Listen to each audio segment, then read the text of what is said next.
আমার স্বামী ইসরায়েলে আছে, ওখানে তো বোমা পড়ছেই করছে, আমরা আটকে আছি।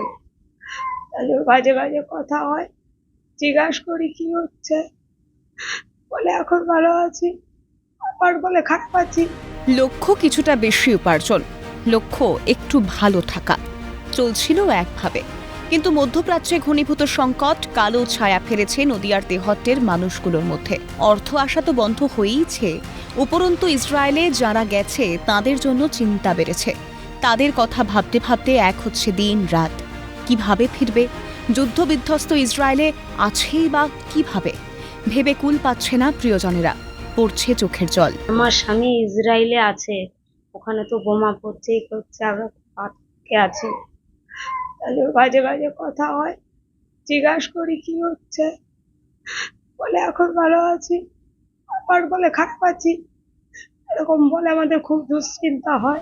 কার্যত একই অবস্থা তেহট্টের অন্যান্য মানুষজনের মধ্যেও। বেতাই 1 ও 2 নম্বর পঞ্চায়েত থেকে প্রায় শতাধিক মানুষ বিভিন্ন কাজ নিয়ে ইসরায়েলে পাড়ি জমিয়েছেন। এর মধ্যে শুধু লালবাজার এলাকা থেকেই ইসরায়েলে গিয়েছেন 30 জন। এদিকে ক্রমশ বাড়ছে যুদ্ধের ভয়াবহতা, আছড়ে পড়ছে ক্ষেপণাস্ত্র, গুড়িয়ে যাচ্ছে একের পর এক ইমারত, ঘটছে প্রাণহানি। এই আবহে ইসরায়েলে আটকে পড়াদের পরিবারের সদস্যরা শোনাচ্ছেন ভয়াবহ অভিজ্ঞতার কথা, চাইছেন অবিলম্বে বন্ধ হোক যুদ্ধ।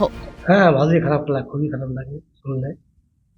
যাই হোক, এখন একটু ভালো আছে, কাজ বন্ধ আছে বর্তমান। আপনারা কি চাইছেন? আমার আছে যুদ্ধ থামুক, ভালো থাক। ও ফোনে বলছি যে মা এই হুরুযুদ্ধি করে ওই বাংকারের তলায় ঢুকি, আমাদের মানে চিন্তার শেষ নেই, কি করব, কি হবে, কি খাবো না দেবো, খাওয়া দাওয়া নেই ছেলেপিলে। তবে চাইলেই যে সব সময় হয় না তা স্পষ্ট। এই অবস্থায় বেতাই 1 নম্বর পঞ্চায়েত প্রধান শম্পা মণ্ডল জানিয়েছেন, ইসরায়েলে থাকা পরিবারগুলোর সঙ্গে কথা বলে ঊর্ধ্বতন কর্তৃপক্ষের সঙ্গে যোগাযোগ করা হচ্ছে। আমি পরিবারের সঙ্গে যোগাযোগ রাখছি, তাদের আশ্বস্ত করছি তারা সুস্থ থাকবে বা ভারতে ফিরে আসবে, সেই ধরনের কথা হচ্ছে।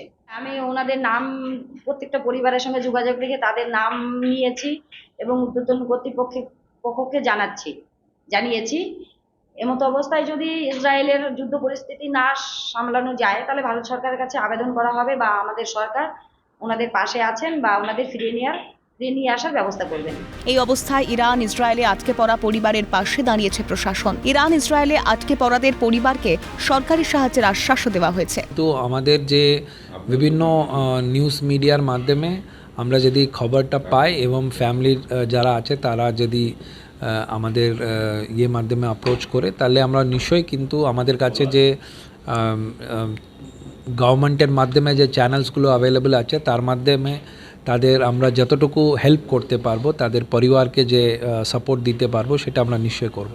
কাজে গিয়ে ইসরায়েলে আটকে পড়েছেন কারো স্বামী, কারো বা ছেলে। রয়েছে সংসারের বোঝা, ঋণের চাপ। যুদ্ধের নাগপাশ কাটিয়ে সবাই ফিরুক সুস্থ শরীরে। পরিবার পরিজনের পাশাপাশি চায় সিএনও। প্রসেনজিৎ মণ্ডলের রিপোর্ট, ক্যালকাটা নিউজ।